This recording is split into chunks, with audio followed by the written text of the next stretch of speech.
Buenos días, mis queridos amigos.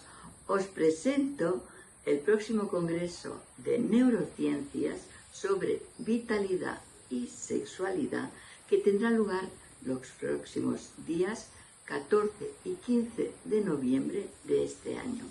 Es un congreso maravilloso en el cual podéis descubrir los secretos que yo voy a compartir con vosotros, que se basarán esta vez en mi libro llamado Obsolescencia humana, porque todos hemos venido a esta vida con una fecha de caducidad y eso nos hace dar la importancia necesaria a la vida que tenemos para disfrutarla plenamente y vivirla en toda su posibilidad.